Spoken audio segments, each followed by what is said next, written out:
Hello and welcome back to the Natural Wellness Tips Podcast. This is your host, Dr. Jennifer Shaw. As always, I'm super excited to be with you today and to introduce you to my amazing guest, Alyx.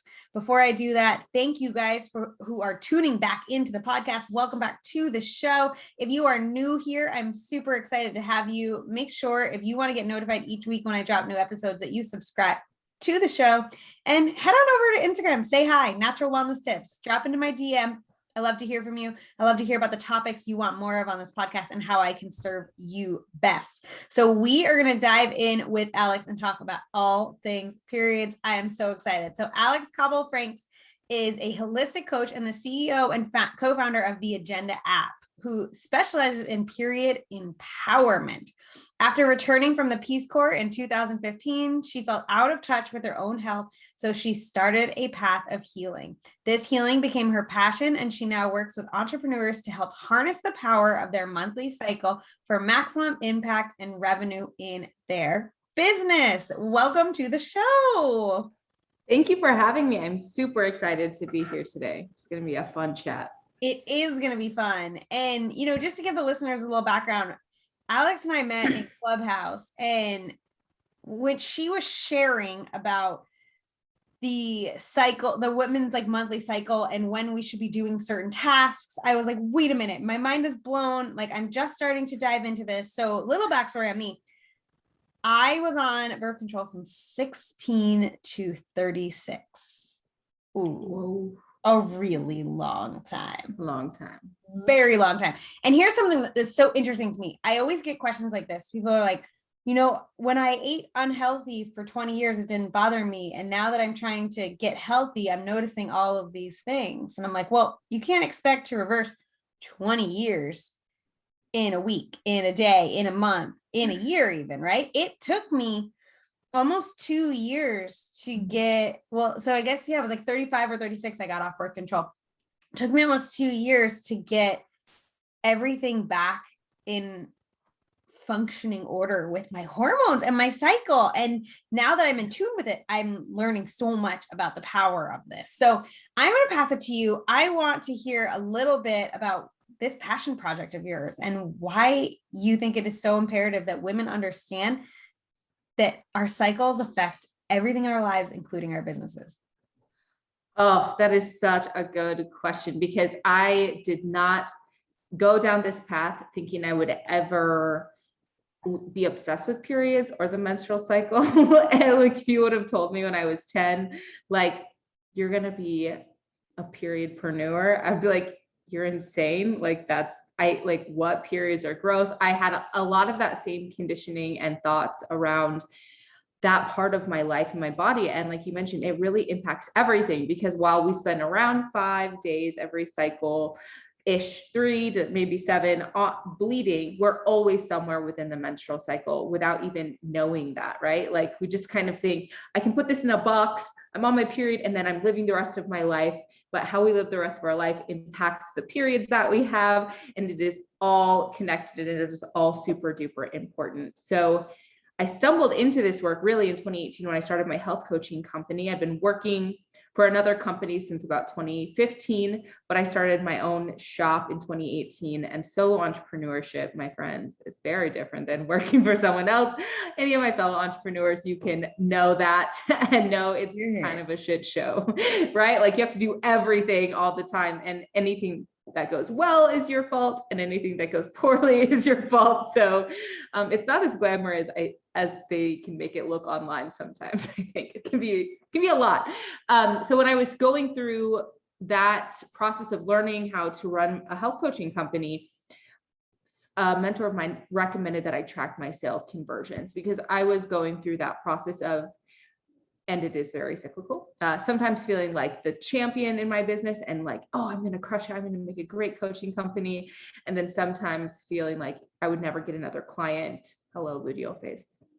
So I started tracking my sales, and I found that I had the highest sales in the ovulation phase of my menstrual cycle. And my mind was freaking blown wide open. I learned about cycle syncing through, health and wellness. I learned about adapting how you eat for the menstrual cycle, or what exercises may feel good. but I didn't hear anyone talking about how to use this for my business. So when I found that point, I started digging in and said, like, is there anything else that feels different depending on when I do it? Because I don't have time to waste here. I need to work smarter, not harder in this company. So I found that, for example, doing my accounting or doing my taxes or like the bookkeeping stuff was a great task for the luteal phase. And it would take me 5 times longer if I did it in the follicular phase. Or jumping into a new project felt super easy. Hello, estrogen in the follicular phase, but maybe would feel doomed from the start if I did it during the luteal phase. And so I just said, wow, I really want someone to show me how to map all of these pieces together. Can I find a period planner for my business? And I started doing wild Google searches. Nothing was coming up. So I finally decided I would put together a framework and put together a planner that showed folks how to use the 4 phases of their cycle and use that to kind of batch their tasks to create more ease and flow in their business. I love it. I love it. Thank you.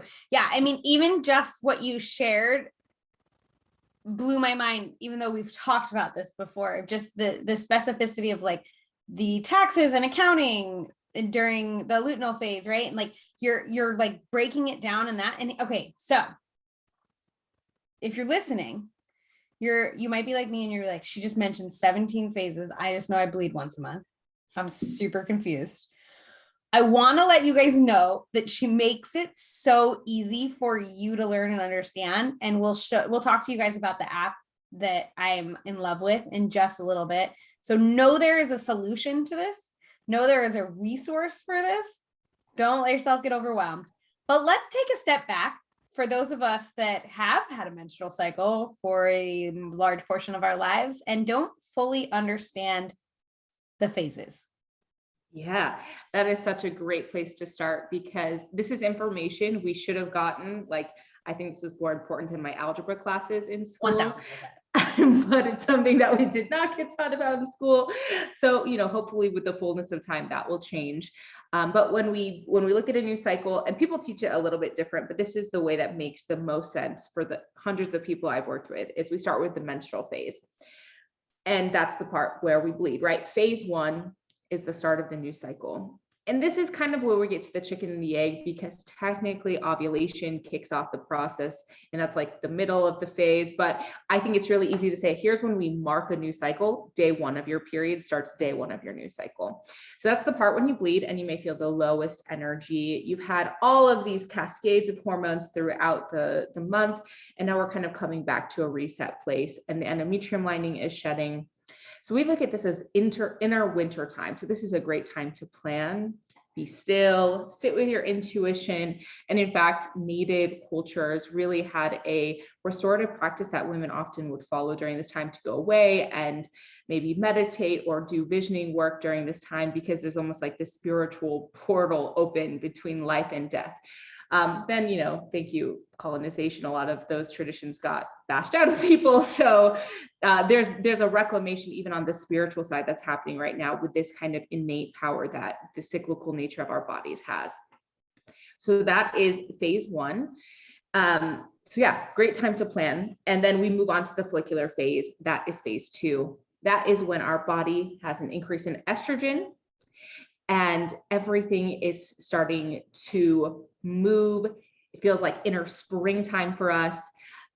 It just is a really great time to get into that action of doing.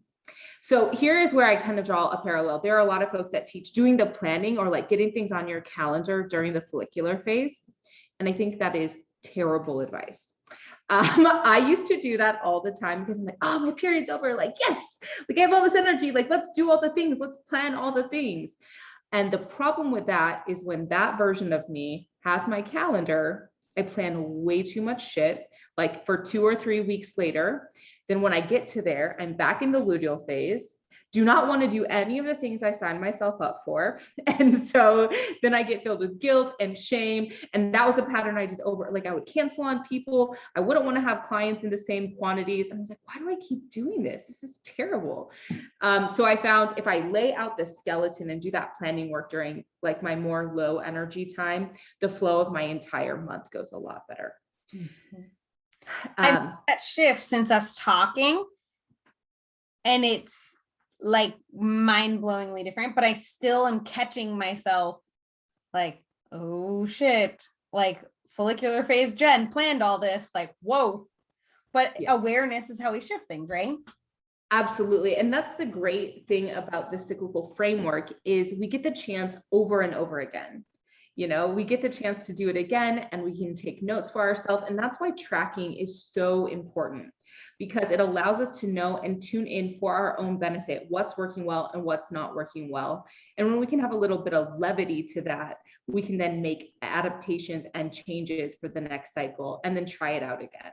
So this really becomes a baseline, the gender period framework, to explore and have a lot of fun with. So that's what I love about it. Love it. Okay, so we have phase 1, menstrual bleeding. That's our planning phase, right? I like what you said, inner winter. That's our winter, our hibernation. Then we have follicular phase. So we have that super high jump in estrogen, and that's our inner spring. We're high energy. Doing like the busy, I think of like the busy bee time, right? Like so like, let's say you, like, for example, I'm in the middle of a launch right now for a group program. So I did all the planning. I wrote out all my notes during my menstrual phase. And now in the follicular phase, I'm going to start doing outreach about it. I'm going to talk to people about it. I'm going to put together some of those content pieces, and especially the parts that feel really social. So that's like a good time to get into action mode during the springtime. Love it. I love it. Next, we have ovulation, which is our inner summertime. And this is the shortest phase of the cycle. This can be very potent because we have this peak of estrogen and the peak of testosterone. This is also when a potential egg will mature and pop out. So, you know, just use that conscientiously, depending on what your fertility goals are.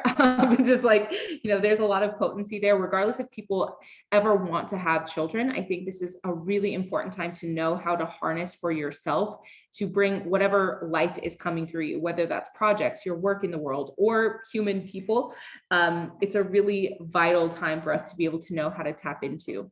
So we look at this like it is the inner summertime, and it's also that manifestation time. It is a great time to ask for what you want, to be able to receive that. You are harder to say no to during the ovulation phase.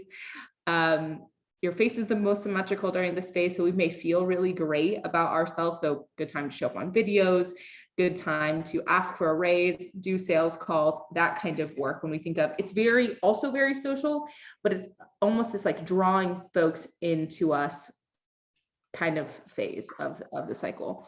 And just to note here, this phase can be, we've seen this pattern, particularly for some of our users who are introverted, can feel maybe a little uncomfortable during the ovulation phase because maybe their body is pushing them to do something that doesn't feel like it's typically in their wheelhouse, or they're like, like I'm getting kind of like pushed to go talk to these people or do these things, and maybe I don't want to. That feels a little weird for me. So these phases is all about finding what gift does it have for you specifically and in particular, and how you can use that and work with that. Love it. Okay. Awesome. The final phase is the phase that gets question. That's it. I'm excited. Phase 4, the luteal phase. This is the phase that can get a bad rap. This, if you ever heard, are you bitchy? Are you like on your period? You may have been in the luteal phase, and it is the longest phase because when all the kind of processes are going correctly, the a potentially fertilized egg needs time to travel all the way down to the uterus and implant. So it gives it lots of time. And we found that typically for folks, the first week of that energy can be pretty intense, but not really tired, but maybe more like direct. I call it my CEO energy, like heads need to roll. It's probably going to be that week, you know, like very clear in my boundaries, very like no time for your bullshit. Excuse me, what did you say to me? You know, like it's a good time to bring out that energy that week. And then the second week tends to be a little bit maybe on the more sensitive side as we're winding down in this inner autumn time. So again, because it's like the external autumn, it's a good time for harvesting, analyzing what went well, what didn't go well, what do I need to put in place. And with my example for my group program, so I'll do a lot of selling, you know, during ovulation in the end of the follicular phase, and then doing a lot of onboarding when I'm in the luteal phase. Invoicing, keeping track of all those small details, things that I find very tedious during the rest of my cycle, feel like pretty good during the luteal phase. And oh yeah, I sent out this invoice and I got back to that person and I put them into the group that I needed to. So tracking all of that stuff, and giving that potentially critical energy something really good to keep track of, has felt like I have been able to reduce some of that internal struggle that I found in the past.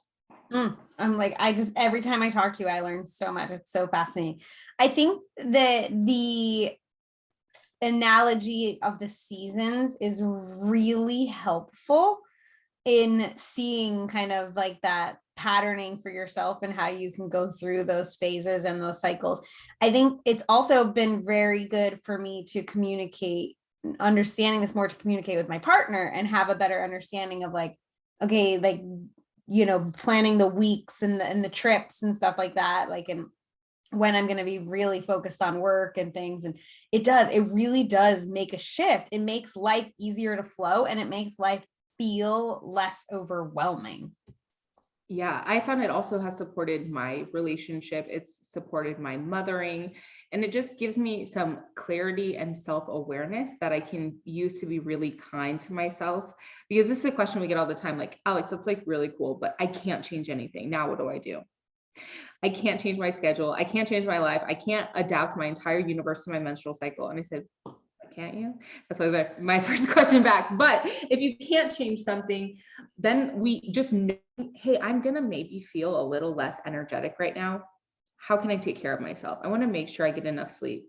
I want to plan. I'm going to ask for help. That's really hard to do. I'm going to ask my partner to take over this chunk of things because I am too tired and I've got a really important meeting tomorrow.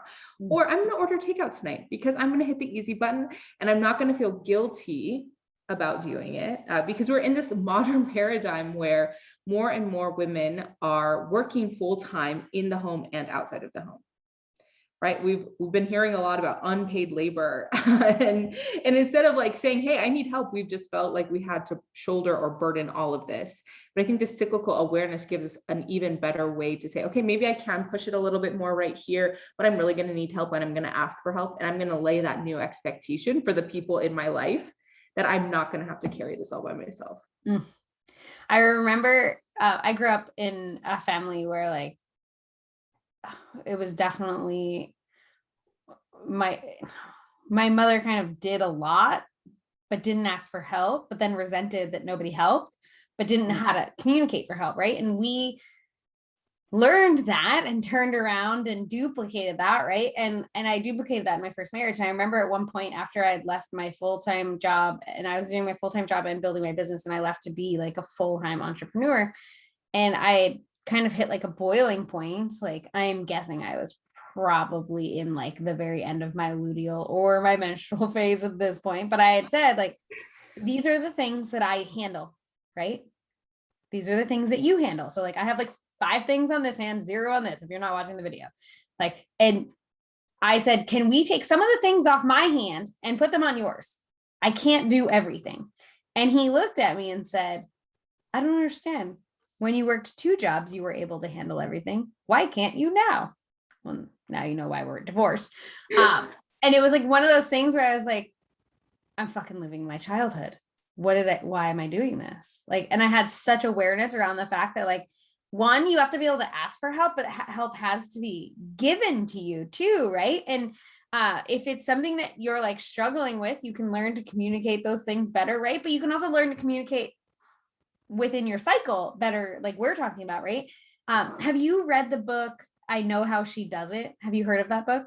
No, but I'm going to add it to my list. Okay, you definitely should. And it talks about how 6-figure earning women have it all. They can have it all. They can have the beautiful marriage, the thriving children, the successful business, the emotional health. Like, and it talks about how real life women do it. And that's like, I think that's what we're talking about here is like, how can you have it all? Like, whenever anybody says to me, I can't change, or that's not an option, I always think in my head, sometimes I say it, sometimes I don't, because sometimes they're not able to receive this, is everything in life is a choice. everything in life is about awareness. And that's what you are trying to put out for women, awareness. And that's the coolest thing. Yeah, because then we can say, okay, I don't like this. I don't like that this is continuing to happen. What can I do instead? What would I like to create for myself instead? And it's hard because we are against social conditioning and cultural conditioning and years of programming and generational trauma.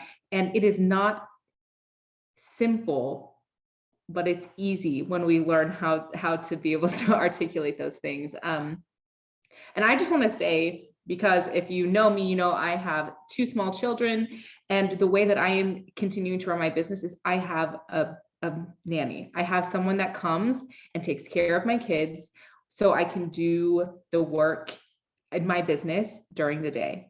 And people, like, I've gotten a lot of weird looks or thoughts or questions about that. And if I was a man, no one would ever say anything.